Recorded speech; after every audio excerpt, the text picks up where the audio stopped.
1942년부터 1982년까지 40년 동안 이 섬에서 아이들이 사라졌습니다. 탈출하려면 바다를 건너야 했습니다. 헤엄치다 죽은 아이들이 있었습니다. 얼마나 많은지 아무도 모릅니다. 기록조차 남기지 않았으니까요. 형제복지원을 기억하시나요? 부산에서 657명이 죽은 그 시설, 88올림픽의 그림자 아래 숨겨진 국가범죄. 그런데 그보다 40년 먼저 아이들을 가둔 곳이 있었습니다.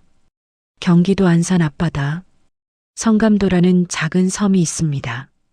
지금은 시와호 간척 사업으로 육지와 연결됐지만 1980년대까지 이곳은 배가 아니면 갈 수 없는 외딴 섬이었습니다. 1942년 일제강점기 조선 총독부가 이 섬에 시설 하나를 세웁니다. 성감학원. 이름은 학원이었습니다. 하지만 학교가 아니었습니다. 일제는 조선의 거리를 정화하고 싶었습니다. 거리에서 구걸하는 아이들, 부모 없이 떠도는 고아들, 가출한 청소년들, 이들을 불황아라고 불렀습니다. 그리고 섬에 가뒀습니다. 보이지 않는 곳에 치워버린 겁니다. 성감학원의 공식 목적은 불황아 교육과 자활이었습니다. 하지만 실제로 무슨 일이 벌어졌는지 당시 세상은 알지 못했습니다. 섬이라는 천연의 감옥, 아이들이라는 힘없는 존재, 전시체제라는 혼란, 모든 조건이 은폐에 유리했습니다. 1945년 8월 15일, 해방이 됐습니다. 일제는 물러갔습니다. 조선 총독부가 만든 수많은 기관들이 해체됐습니다. 그런데 성감학원은 어떻게 됐을까요? 문을 닫지 않았습니다. 대한민국 정부가 그대로 운영을 이어받았습니다. 일제가 세운 시설을 해방된 나라가 계속 사용한 겁니다. 명칭도 그대로였습니다. 목적도 그대로였습니다. 방식도 그대로였습니다. 1982년까지 성감학원은 40년간 운영됐습니다. 한국 전쟁을 거치고 4.19 혁명을 거치고 5.16 군사정변을 거치고 유신 시대를 거치고 전두환 정권까지 정권이 바뀌어도 성감학원은 그대로였습니다. 왜 하필 섬이었을까요? 성감도는 육지에서 약 2km 떨어져 있습니다. 2km. 성인이 헤엄쳐서 건너기도 쉽지 않은 거리입니다. 하물며 아이들에게는 불가능에 가까웠습니다. 이 섬에는 담장이 필요 없었습니다. 철조망도 필요 없었습니다. 바다가 담장이었으니까요. 아이들은 섬에 도착하는 순간 사실상 감금된 것이었습니다. 배는 직원들만 탈 수 있었습니다. 외부와의 연락은 차단됐습니다. 면회는 거의 이루어지지 않았습니다. 2018년 진실화해위원회 조사에 따르면 탈출을 시도하다 익사한 아이들이 있었습니다. 밤에 몰래 바다로 들어간 아이들, 육지의 불빛을 향해 헤엄친 아이들. 한 생존자는 이렇게 증언했습니다. 밤에 몰래 바다로 들어간 애들이 있었어요. 다음 날 아침 그 애들은 없었습니다. 아무도 말 안 했어요. 물어보면 안 됐어요. 시신이 수습됐는지, 가족에게 연락이 갔는지, 어디에 묻혔는지 기록은 남아있지 않습니다. 탈출은 곧 죽음이었습니다. 성감학원. 이름에는 학원이 들어갑니다. 그렇다면 아이들은 무엇을 배웠을까요? 배운 게 아니라 일한 겁니다. 2018년 진실화해위원회 조사 결과에 따르면 성감학원 수용자들은 교육보다 노동에 동원됐습니다. 아이들은 농사를 지었습니다. 논에서 모를 심고 밭에서 작물을 키웠습니다. 염전에서 소금을 만들었습니다.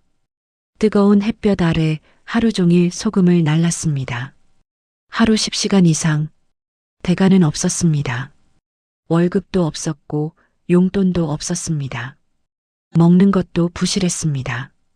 한 생존자의 증언입니다. 학교라고 했는데 공부는 거의 안 시켰어요. 맨날 일만 했습니다.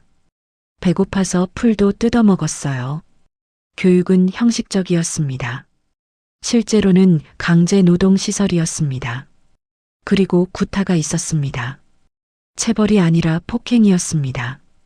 직원들이 아이들을 때렸습니다. 그것도 심하게. 하지만 더 무서운 건 따로 있었습니다. 나이 많은 수용자가 어린 아이들을 통제하는 구조였습니다. 선배라 불리던 10대 후반 수용자들이 어린 아이들을 관리하고 때리고 괴롭혔습니다. 형들한테 맞는 게 더 무서웠어요. 선생님들은 가끔 때렸는데 형들은 매일 때렸어요. 이유도 없이. 형제복지원과 똑같은 구조였습니다. 폭력을 시스템화한 겁니다. 직원들은 손을 더럽히지 않아도 됐고 폭력은 수용자들 사이에서 알아서 굴러갔습니다. 40년 동안 운영됐는데 왜 세상은 몰랐을까요? 첫째, 섬이라는 지리적 조건입니다. 외딴 섬, 배 없이는 갈 수 없는 곳.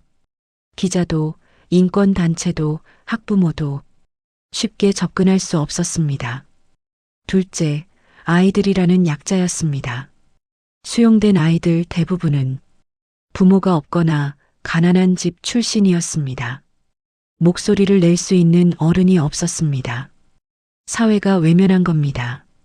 셋째, 정부가 묵인했습니다. 성감학원은 정부 예산으로 운영됐습니다. 보건사회부 관할이었고 경기도가 관리 감독했습니다. 하지만 제대로 된 감사 기록은 거의 없습니다. 국가가 알면서도 방치했다. 2018년 진실화해위원회의 결론입니다. 몰라서 못 막은 게 아닙니다. 알면서 눈을 감은 겁니다. 40년간 묻혔습니다. 이 이야기를 더 많은 분께 알리고 싶다면 지금 구독과 좋아요를 눌러주세요.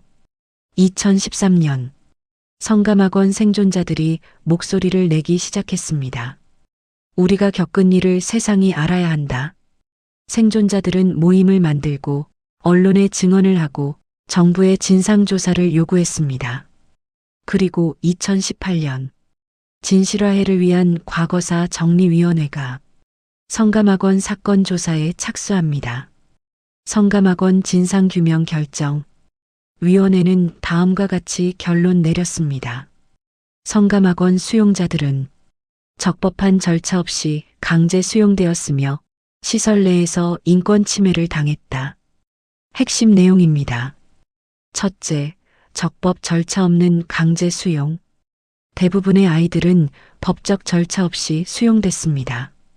부모 동의도 없었고 법원 결정도 없었습니다. 둘째, 강제 노동과 가혹행위. 아이들은 교육 대신 노동에 동원됐습니다. 구타와 폭행이 일상적으로 이루어졌습니다. 셋째, 국가의 관리 감독 부재. 정부는 이 시설을 관리할 의무가 있었습니다. 하지만 제대로 된 감독을 하지 않았습니다. 형제복지원과 구조가 동일했습니다. 다만 대상이 달랐습니다. 형제복지원은 성인이 많았지만 성감학원은 아이들이었습니다. 형제복지원에서는 657명이 죽었습니다. 끔찍한 숫자입니다. 하지만 적어도 숫자는 남았습니다. 그렇다면 성감학원에서 죽은 아이들은 몇 명일까요? 알 수 없습니다. 성감학원에는 사망 기록이 체계적으로 남지 않았습니다. 누가 죽었는지, 언제 죽었는지, 왜 죽었는지, 시신이 어떻게 처리됐는지 확인되지 않습니다. 바다에서 건져 올려진 아이들, 병으로 죽은 아이들, 맞아서 죽은 아이들, 숫자조차 모릅니다. 657명은 끔찍하지만 적어도 최소한의 기록입니다. 성감학원은 그 최소한도 없습니다. 죽은 애들이 있었어요. 근데 어디 묻혔는지 몰라요. 그냥 없어진 거예요. 존재조차 기록되지 않은 죽음. 이름도 없이 사라진 아이들. 2019년 경기도는 성감학원 피해자 지원 조례를 제정했습니다. 생존자들에 대한 지원이 시작됐습니다. 2022년 성감학원 생존자들은 국가를 상대로 손해배상 소송을 제기했습니다. 일부 소송에서 승소 판결이 나왔습니다. 법원은 국가의 책임을 인정했습니다. 하지만 정부의 공식 사과는 아직 없습니다. 형제복지원과 같은 상황입니다. 생존자 한 분이 이렇게 말했습니다. 나는 11살에 잡혀갔어요. 거리에서 구걸했다고 8년을 그 섬에서 살았습니다. 나는 죄인이 아니었습니다. 그런데 왜 내가 증명해야 합니까? 성감학원이 문을 닫은 건 1982년입니다. 지금 2025년입니다. 43년이 지났습니다. 하지만 진실 규명과 사과는 아직 진행 중입니다. 지금 그 섬은 시와호 간척 사업으로 육지와 연결됐습니다. 더 이상 섬이 아닙니다. 주변에는 아파트가 들어섰고 공장이 가동되고 있습니다. 형제복지원, 그리고 성감학원, 우리가 몰랐던 혹은 외면했던 이 나라의 어두운 역사입니다. 기억하지 않으면 역사는 반복됩니다. 우리가 기억하는 것, 그것이 시작입니다. 디오다큐는 매주 숨겨진 역사를 전해드립니다. 구독과 좋아요로 더 많은 분께 알려주세요. 다음 이야기는 삼청교육대 6만 명이 끌려간 사회 정화의 진실. 1980년 길 가다 잡혀간 사람들. 군부대에서 무슨 일이 있었는지 전해드리겠습니다. 놓치지 마세요.